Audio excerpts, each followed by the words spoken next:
Hey everyone, welcome back to the channel, back to Budget Builds. Today we're working on the Ramcharger again. So what we're going to get done on it today is we're going to clean up the paint a little bit. The paint on this is really bad. It needs paint, but I'm going to make the best of what we have. Our channel is Budget Builds, so I'm going to go ahead. So if you know, my main job every day is I own an auto detailing business, specializing in higher end vehicles. We do ceramic paint coatings, and so I'm pretty familiar with making paint look decent. And so what we're going to do is we're going to do a medium cut compound on it just to try to bring out a few scratches. They're pretty rough. The clear coat's about gone in a lot of spots. The roof has none. The front bumper has none. But we're going to make it look better. And then I'm going to do a finishing polish on it to give it a deeper, glossier shine. And then after that, I'm going to coat it. We're going to do a IGL 2-year ceramic paint coating on it. Not necessarily for the protection, but more for the high gloss finish, and it'll also help kind of blend in some of these faded areas. It'll give a high gloss area to the faded paint after I polish those out, and it'll help protect those and keep them looking the best they can without having to paint the thing. I don't know if I'll ever get to painting this. It's not really a high priority to me, but we'll see what the paint looks like when I'm done polishing it out. So hang in there and we'll see what we can get out of it.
Go ahead and add a little more polish, go down and do this fender.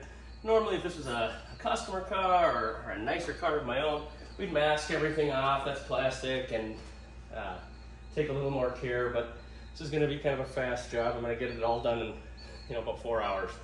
And typically with a customer car, if I'm doing a paint coating on it, we might have it for 2-3 days, doing paint correction, getting the coating on, getting time for it to cure. A lot of times customers want to coat the wheels or the interior pieces, the plastic. On this, we're just going to buzz right through it, and I guarantee you it's going to look 80 to 90 times better than it currently does, and that's really all I can ask out of it. So I'm going to get back to it. I'm not going to film the whole time while I'm polishing the paint on this thing, and then I'll come back in a little bit and show you the results. And we're back, guys.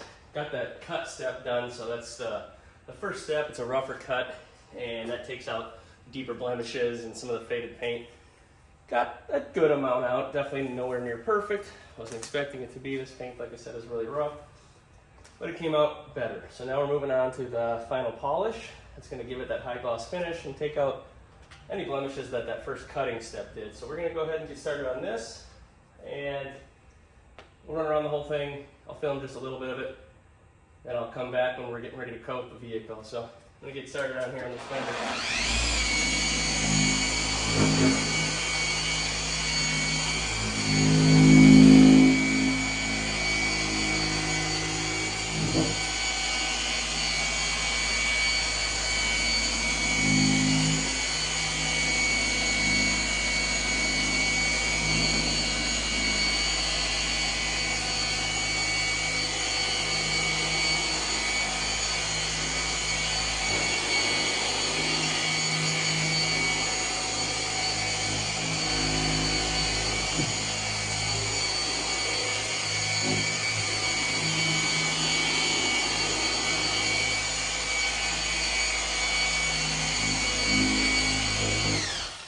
So what this step does is, like I said, it gives it a nice high gloss finish, But it also can help if you got any buffer trails when you did that first cut. A lot of times you'll use a rougher pad, and that rougher pad with that cutting compound, although it is removing some blemishes, will create what we call buffer trails. That's when you see a car out in the sun that's been buffed, and it's clearly been buffed by someone that really didn't know what they were doing. Buffed or polished. The modern word I think is polished, but the old word is buffed. So this will also help remove those. And so I go over it. You want to go slower with a nice soft pad. You don't need to put any real pressure down on the polisher when you're doing this. So you just kind of lightly run over everything. Make sure you're not using too much product because it'll kind of gum up and kind of be hard to remove off the surface. Just enough, and then go around the whole vehicle. I usually do a panel or a panel and a half. These fenders are pretty small, so I did half the hood and this fender. And I'll wipe those down, and then I'll move on to the next panel, like the door, and keep going around the car. So keep hanging in there and watching this. Once I get this step done, I'll come back, show you where we're at.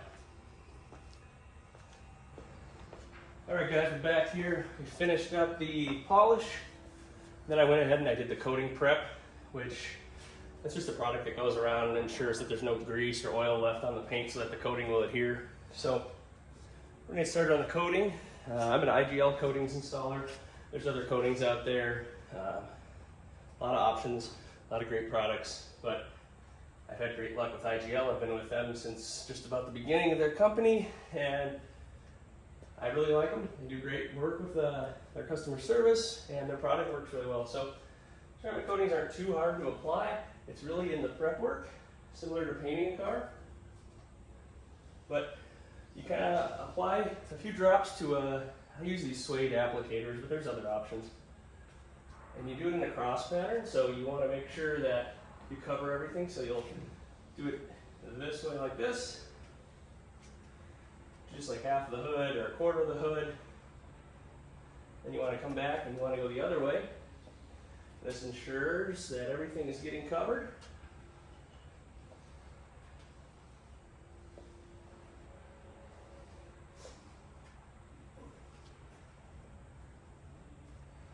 And you kind of just do that process over the entire car. I usually do maybe a half a panel or a whole panel depending on the size of it. This one I'm going to do this half of the hood, and we'll let that set up. It's kind of based on the temperature of the workspace, how long you want to let it set up. Today it's a little humid, so I don't know, the air temp, I'd say we're probably, well, it says 64, but so 64 degrees and good amount of humidity. I would probably let this sit on these panels 3 to 4 minutes before removing excess product. They call it flashing. So 3 to 4 minutes is all it really takes.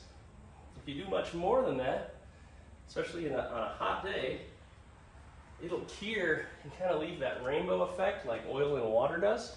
And you don't want that, because pretty much the only way to remove it is to repolish the paint out. And silver, it's hard to find those. On a black car, you pull it out in the sun, and if anything didn't get removed, you'll have these high spots that kind of look like wet oil all over the body, and you end up having to polish them out and then recoat those areas, and it can just kind of waste your time. So it's a good idea to kind of keep a close eye on it, and when it's ready, make sure you remove that excess coating and then move on to another panel. So if you end up with too many panels coated, it's really hard to keep up with it, and then you'll end up with those high spots. So I'm going to go around and get this thing coated, and I'll pull it outside, look it over. We'll come back and take a look at it then. All right, we're back. Got the coating completed. We're going to pull it out in just a minute here, but I'm going to go over and do a couple other things with it. You can see it shined up good. It really looks a heck of a lot better, even the faded areas. This back quarter was pretty dull and faded, and it still is there, but you can see if we zoom in, you can kind of see where it's fading out, but sure blended together a lot better and looks a lot better. I'm going to go ahead and do another couple of things on it. These roof rails, which ideally I would remove, however, somebody on the other side used some drywall screws to adhere them to the roof, and so they're just going to stay up there. You can also see that the roof has horrible paint. But what I'm going to do with these is I have a product that is not just like a tire shine, it's actually a dye. And we're gonna put that on these and renew them. You can see they're really dull.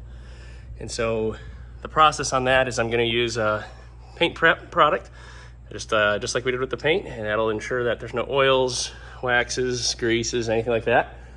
And then we'll go ahead and apply the dye, and that will stain them to black again. And it's not a permanent repair, but it lasts a lot longer than just using some tire shine. So we'll do the roof rails, we'll probably get the mirrors and all the door handles, and probably these, the black on the bumper there, handle back there, probably the steps, and anything that's plastic black on here. I'm gonna go ahead and get a coat of that dye on there and dye them back to black. And that'll make everything just look a little nicer and clean it up, look newer. Someday, a long time from now most likely, I wanna try to remove these black moldings. And I just don't have the time right now, the time to commit to that. I know that I do that stuff for customers a lot, and it takes a lot of time. I mean, sometimes you'll get lucky and you'll have an easy one, but more often than not, you're gonna have many hours into removing those and removing the adhesive and then polishing out the paint to make it look like they weren't there. So we're not gonna take that project on this time, but maybe down the road we'll do that.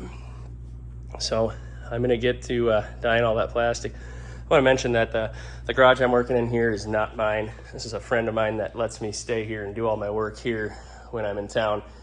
I have a place really close to here with my own shop, but we actually rented it out while we were in Mexico. My shop is still mine. I didn't allow the renters to have access to that. So we'll do a tour of that while I'm in town here and show you what I got in there. It's a mess right now because I packed a bunch of stuff into it before we went to Mexico, but I'm going to show you the other vehicles I got in there later on this week. Put another video together for that. But I'm going to get to dyeing these and we'll come back and show you how that turned out. Just wanted to give you an idea. Here's the faded piece here. If you move down, it's really faded. And then here, it's still curing, but you can see it's nice and dark again. I'll go ahead and put 2 coats on this. This is just the first one. So go from that to this dull white plastic. So just wanted to give you a little before and after on those. All right guys, sorry about the wind. It's a really windy day here in Michigan, but this thing turned out really good. So what we did is obviously I washed it. I didn't even clay it. It was pretty smooth. I had taken care of it pretty well when I was down in Mexico. But I try to talk loud because the wind I'm sure is interfering. So we were able to take care of some blemishes. It's got plenty others. There's a little scrape in the bumper here, but overall, we were able to brighten this thing up. I'd say 75–80% better than it was. Got those rails looking nice and black, the door handles, the steps, mirrors, and even that hood looks better. That hood was horrible, and it still is, to be honest, but it's got a shine now. And that's what we're going for. Even this bumper, that was pretty rough. So overall, heck of a lot better than it was. I don't plan to do a whole lot more with it. I mean, this was a fairly quick detail, but this back corner that was really faded out, I mean, almost can't see it. It's there, but so much better than it was. Tomorrow it's gonna go in for a little exhaust work, get a little noise out of it. I'm gonna probably get rid of that tip on there. I haven't been a fan of it. I think I might just kind of dump it over the axle. Maybe no tips, maybe a chrome tip, we'll see. But take a look at this shine on this thing. Now you're gonna see all its dings and dents, but so much better than it was before. I'm really happy with the way it turned out.